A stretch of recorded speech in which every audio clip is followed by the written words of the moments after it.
We are actually behind that motel now. There's a trailer park behind it. It's still part of the same property, but you can see what those winds did to some of these trailers here. This trailer completely knocked on its side, and if you continue to go, you continue to see this path of destruction. There were 3 people that were injured in this storm. Those were minor injuries here in Saraland. This is the damage done by that storm at the Plantation Motel. You can see the debris in the front yard of this motel, and I want to come over to where the actual rooms are, and you can see the windows have been blown out and some of the roof has been ripped off by the powerful winds that came through here. There were some people that were inside of some of these motel rooms when that storm hit. We are here off of Windmill Ridge Road, where they are seeing some flooding from the Little Lagoon as well as the rainfall that we've been having, but there hasn't been a lot of rainfall here actually. Oh, you can see a car driving through these waters right now. These are quite deep, so obviously not advised. These roads are closed. The Gulf Shores sent out an email earlier to us saying that they've declared a local state of emergency and several roads have been closed, including this one. They're telling people not to drive around these barricades, and there are barricades here at Windmill Road where we are standing right now. Now, we are a little bit up further from the Gulf. We decided to move back to show you the rest of the picture of what's going on here in Gulf Shores and what the issues are here. The rain has stopped here, but the winds are still the issue of tonight. You can see behind me those flagpoles with those double red flags still flying here in Baldwin County, just blowing in the wind. The city has also closed all beach parking lots because of the continuing situation here. There's still some water in the roadways as well as on some of the condo parking lots. And the city is also declaring a local state of emergency. Everyone we spoke with saying they're seeing more and more of these kinds of thefts, as it takes only just a few minutes to take them off of your car.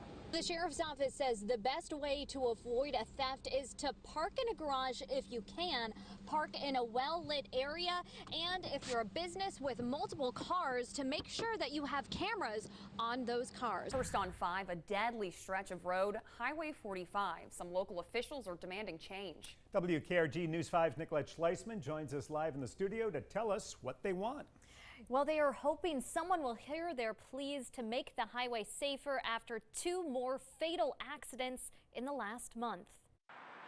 In the past 5 years, more than 75 people have been killed along this 60 miles of Highway 45 that stretches through Alabama. And the sad thing is how many more lives is it going to take? Liz Outlaw lost her granddaughter, Hannah Wright, in March. She was a passenger in a car driven by fellow Baker High School student Renee Nguyen. Police say they didn't stop at a stop sign at the intersection of University and Highway 45. This week marked 4 months since she was killed. She never leaves my mind. She never leaves my heart. Outlaw says she's pushing for changes along Highway 45. Every time I hear the news that someone else has been hurt or killed on 45, it's like I just want to storm that building and you know, do something.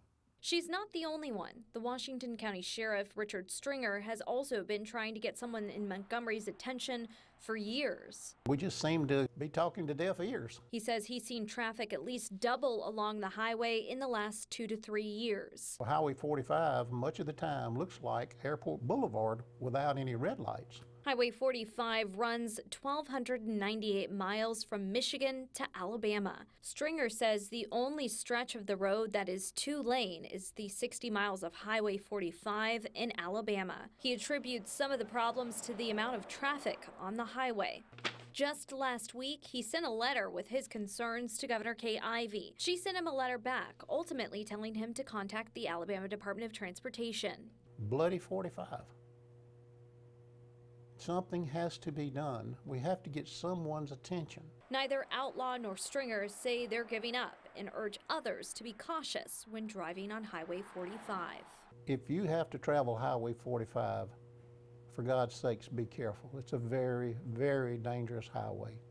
It'll take your life in a minute.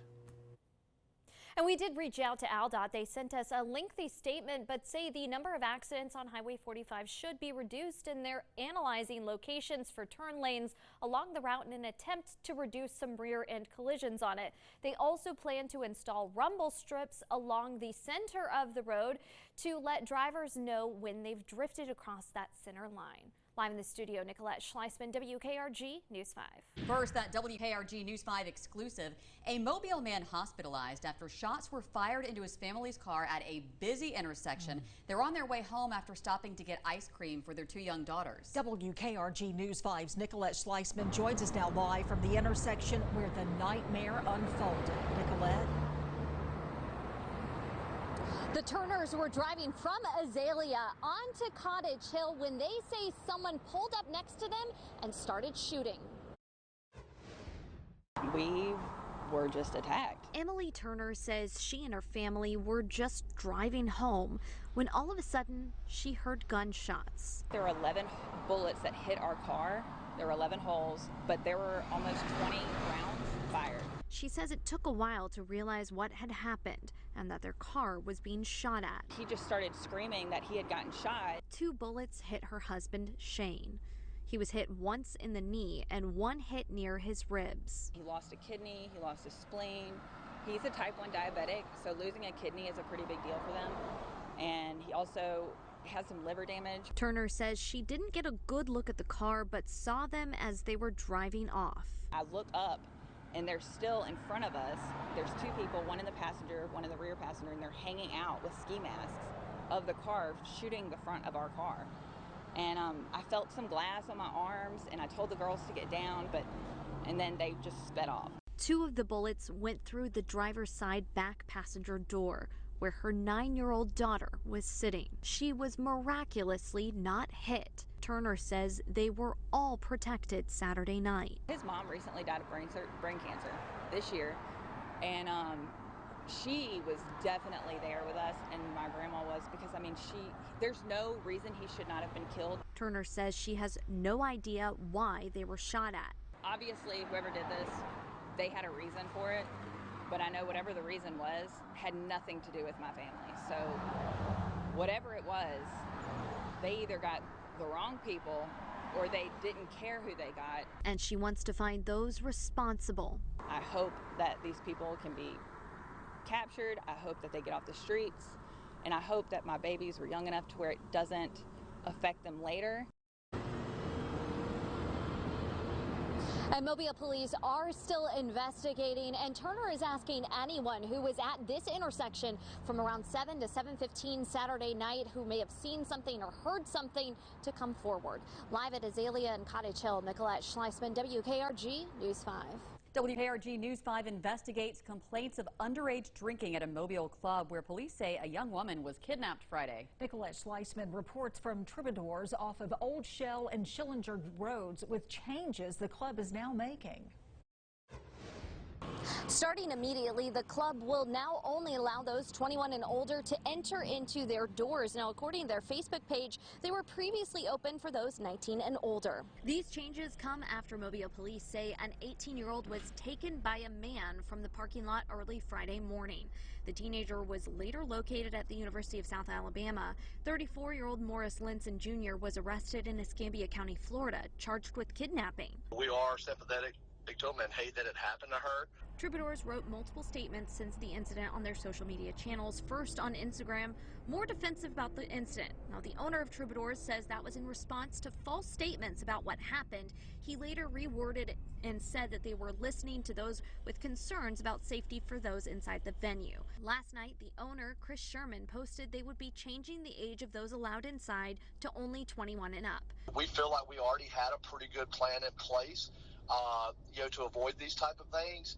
But, obviously there's always ways to improve. I really care about our customers, and I care about what the community thinks. We reached out to the Alabama Alcoholic Beverage Control Board to see if there have been any complaints against the club before for underage drinking. ABC spokesperson Daniel Dye says they have received complaints this year that the location was selling alcohol to minors. ABC sent those complaints to the Alabama Law Enforcement Agency. Sherman says they do have complaints, but he says they're working hard to make sure there is no underage drinking at his business. All we can do is react once we find it and, throw those people out, ban them. We are waiting to hear back from Aaliyah on the status of those complaints of underage drinking. Now, the ABC board says that they have no citations for this establishment in their records. In West Mobile, Nicolette Schleisman, WKRG News 5.